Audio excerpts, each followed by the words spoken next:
What's good, YouTube? It's your boy Only One KDB, and I'm back with another video. In today's video, we got wrestling records and WWE no wrestler wants to break. Now, if you're new to the channel, make sure you like, share, and subscribe. Hit that like button so you can get so I can get put in the algorithm. It helps me get in the algorithm. Hit that subscribe button and turn on that post notification bell so you get notified when I drop another banger. We finna get to the video. No more talking. Let's get it. WWE records nobody wants to break. Okay. Be sure to subscribe and hit that notification subscribe to bell for daily WrestleMania, man. news He be and dropping follow us on fire Facebook for content. exclusive lists. No cap. The most disliked WWE YouTube clip of all time. After the Royal Rumble at the start of 2024, WWE aired a segment on SmackDown which broke the internet. In the segment, Cody Rhodes would announce that he was giving up his WrestleMania spot that he'd earned in the annual Royal Rumble match, and instead, The Rock was taking his spot in the match. The segment was confusing, nonsensical, and ultimately made the babyface, that being the American Nightmare, look utterly stupid. The backlash to the booking move was instant and notable, as the segment within a matter of days became the single most disliked upload on WWE's official YouTube channel. For As real? things stand, the segment has almost... I thought they removed the dislike button. They brought it back? I didn't even know the dislike button was back on YouTube. 150,000 dislikes, a truly insane number, and the number continues to grow on a daily basis. That's crazy. The reception to this segment was so overwhelmingly negative that WWE were forced to pivot and change direction. The planned Rock vs Roman Reigns match was scrapped, and WWE proceeded to book a heel turn for The Rock, and Rhodes vs Reigns Part 2 was the new direction for WrestleMania 40. The most losses in WWE history. Whilst WWE is scripted, wins and losses are key to keeping a wrestler credible. Logic would assume that a wrestler with the most losses in WWE history would be a lower card talent or even an enhancement talent. However, in reality, the dishonor goes to... I wonder, like, when they pick, like, who loses and who wins, like, the person that got the most losses, like, do they just automatically pick them to lose so they can be, like, a laughing stock? Or, like, how do that work? Like... So if you got the most losses, there's really nothing you could do because all the matches is like scripted. And you already know who's going to win and lose before you even step out there in the ring. So if they pick you to lose every time, so what the hell are you going to do? Like, I don't know. WWE Champion. The name in question is former WWE Champion The Miz, who has lost over 1,300 matches. As of this video, exactly 1,335 matches. But this is throughout his WWE tenure. That's a lot, though. Statistic and a record that is unlikely to ever be broken. The record was even used in a storyline, as it was referred to numerous times in 2023 that The Miz was on a consistent and prominent losing streak. Despite having this record, it hasn't impacted Miz's credibility too much, as due to Miz's star power and promo ability, he's able to present himself as credible with one brief yet intense promo. Yeah. The worst drawing WWE champion of all time. Winning WWE's top prize should be the height of a wrestler's career. However, if the reign fails to catch fire and fails to capture the excitement of the fans, it can be highly detrimental to the wrestler's aura and legacy. The record for the worst drawing WWE champion of all time unfortunately goes to Kevin Nash, aka Diesel. Diesel's WWE title reign in the mid-90s came at a time in which WWE product was struggling to find an audience. Attendance was down, ratings were plummeting, and the wrestling audience had decided that the WCW product was the wrestling product that they were going to invest their time and money into. WWE executive Bruce Pritchard spoke on his podcast regarding claims of Diesel being the worst drawing champion in company history, and this is what he had to say. People put the heat on Diesel. I did. I remember the night that we went to shoot the angle with Goldust and Razor in Portland, Maine, or Bangor, Maine, and Vince was in with Razor and Goldust or whatever, and I'm outside with Hunter and Diesel, and Diesel says, you know, I'm the lowest earning WWF champion of all time. I said, well, it goes hand in hand with the lowest drawing WWF champion. Kevin and I had a few heated words at that point, and you look back, and it's true. Yeah, when you truly look at it in hindsight, and you look at it with fresh eyes in a fair assessment. He didn't inherit anything. He had time where the business was at a low point, and there wasn't an awful lot, you know, for him to work with from that point moving ahead. Yeah, Whilst it's hard to argue against the cold hard facts that Diesel was the worst drawing champion in history, he did manage to become a legitimate drawer later in his career. The most I mean, was it really his fault though? Like, because the WWE wasn't getting much traction anyway, so it was like even if he was the most entertaining champion in the world, like it wouldn't have really drew that much attention because people were watching WCW. So is at WrestleMania. WrestleMania is WWE's premier event, and it's in a wrestler's best interest if they have a credible win-loss record at the big event, in relation to which WWE wrestler holds the record for the most losses at the speaking of WrestleMania, I wonder, like, did they plan, like, the Undertaker streak? You know how he won all those matches at WrestleMania? So did they, like, plan that ahead of time, or was it like, all right, you winning already, you already got, like, 4 or 5 wins, you might as well just keep winning?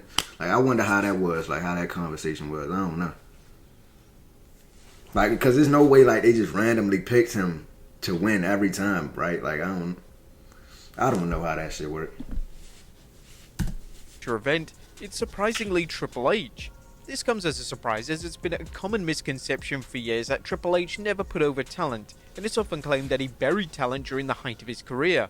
During his career at WrestleMania, the game has put over names such as Batista, Seth Rollins, Roman Reigns, and even the Ultimate Warrior. The game has lost 13 times in total, which is crazy to think about. 13? A wrestler losing this many times at WrestleMania is unlikely to ever be replicated, especially in an era where it's actively encouraged by fans that wrestlers obtain a WrestleMania win at one point in their career. Yeah. The most chair shots to the head in a single match. The I Quit match between The Rock and Mankind at 1999's Royal Rumble is one of the most infamous matches in WWE history. The match featured Mankind taking a total of 11 brutal chair shots to the head. Unfortunately, the match is aged like milk, as a ton of research over the past 2 decades has been done in relation to concussions and the impact of chair shots. Thankfully, chair shots of this nature have been banned in WWE, and WWE will never book a wrestler to take severe punishment like this ever again. This is a sinister and borderline disturbing record, and one that will thankfully never be broken in WWE. The worst WWE match ever. Dave Meltzer's star ratings have always led to discourse online, and it goes without saying that no wrestler wants Meltzer to award their match with a negative star rating.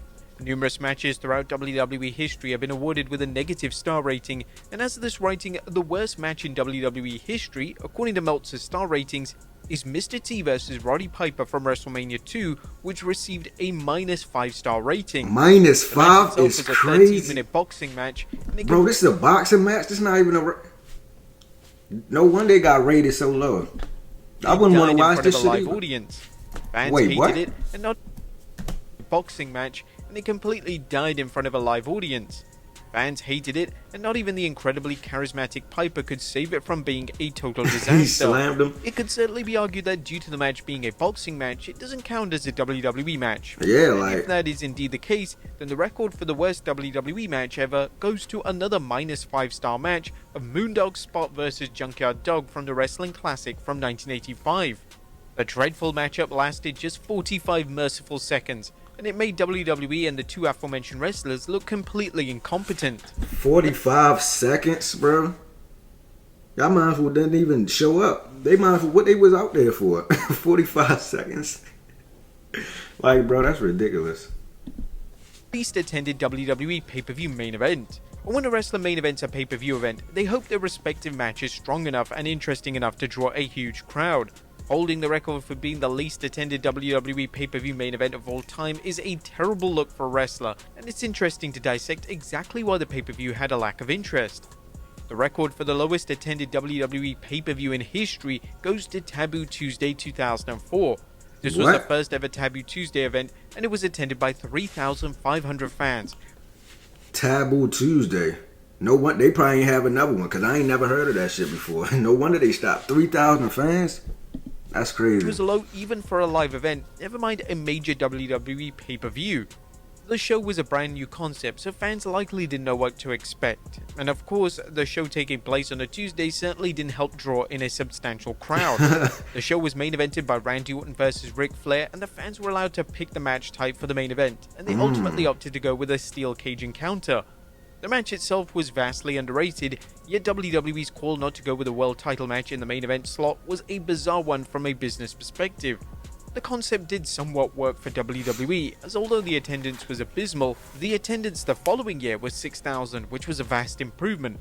WWE What about did the eventually TV decide that attendance? whilst the How many concert people worked, watched? the Tuesday slot for a pay-per-view wasn't going to work, so from 2006 onwards, the fan interactive pay-per-view would be moved to Sunday and rebranded as Cyber Sunday. Now, it's Smart. worth noting that this record relates to WWE pay-per-view events that took place outside of the COVID-19 era, as obviously fans weren't permitted to attend events during this time, so attendance figures can't be analysed.